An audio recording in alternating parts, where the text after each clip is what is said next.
In Part 4 of the Pool Referee Quiz Instruction Series, we will look at situations where the cue ball and/or object ball are frozen to the rail. The key rule at play with most of these shots is that something must hit a rail after object ball contact. Here's an example kiss back shot that is a foul. Nothing hits a rail after object ball contact.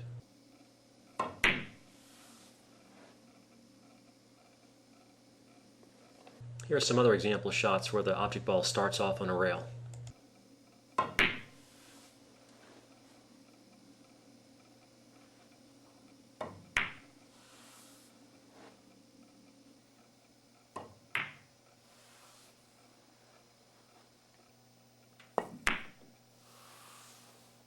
When there's a small gap between the cue ball and object ball, and the balls are close to the rail, we have to be very aware of possible double hits.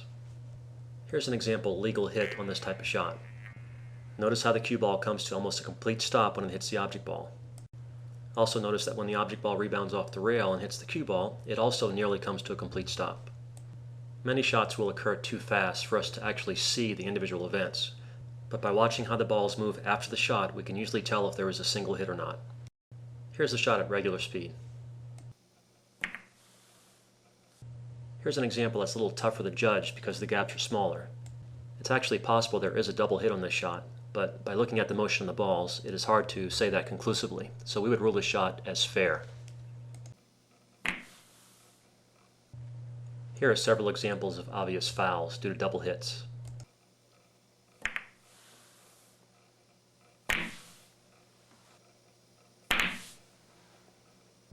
In this shot, we get a single hit, but the stroke is not legal. We're pulling the cue stick up instead of stroking it towards the cue ball. With rail cut shots like this, where the object ball is frozen to the rail, we have to be very aware of whether or not the cue ball hits the object ball first. If the cue ball hits the rail first, we have to make sure something hits a rail after object ball contact. Otherwise, the shot will be a foul. In this shot, the cue ball does hit the rail first.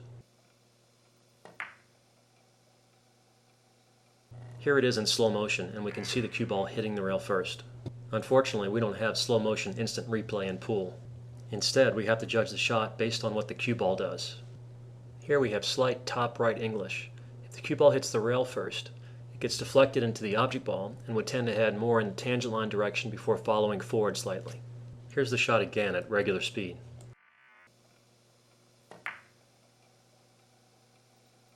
This might be a tough call for some people, but this shot is a foul because nothing hits a rail after object ball contact.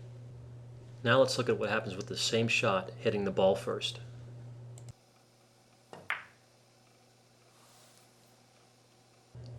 As you can see, by hitting the ball first, the running English on the cue ball takes on the rail after ball contact, helping the cue ball go more forward along the rail. Again, this shot is not a foul because the cue ball hits the rail after object ball contact. Here it is again at regular speed.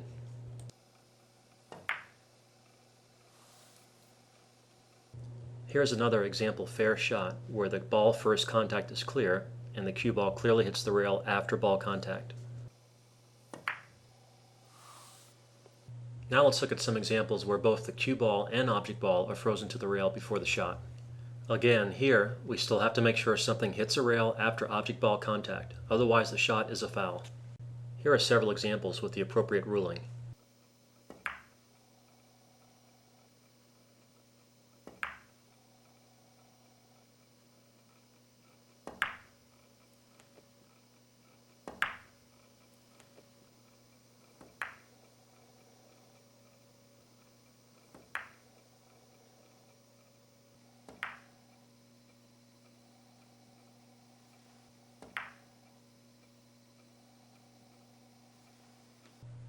Here's a final and unusual situation where the object ball is frozen to the rail and the cue ball is frozen to the object ball. Here, depending on the English, we have to be aware of a possible double hit. We also need to be aware of a possible miscue, whether it be intentional or not, which would result in a double hit and could possibly drive the 9-ball into the corner pocket illegally. This first shot is close to a double hit, but it's not. It's a legal hit. In super slow motion, you can clearly see the single hit, although it's close. Here's a similar example, which as we'll see in high-speed video is actually a double hit, but it's very difficult to tell by the action of the balls, so this shot would not be ruled as a foul. In super slow motion, we can see the extra speed and follow-through, resulting in a very slight double hit. But the motion of the balls is almost exactly the same as the single hit shot. The motion of the balls is similar even with a center ball hit.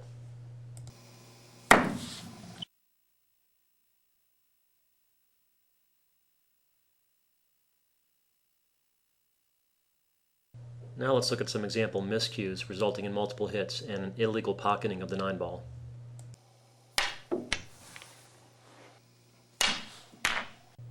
Here we're clearly getting sliding of the tip along the cue ball and multiple hits from the shaft. Here we're getting secondary hits and sliding from the cue tip. Again, both these shots are fouls. Notice how the object ball is herded or guided by the cue ball along the rail.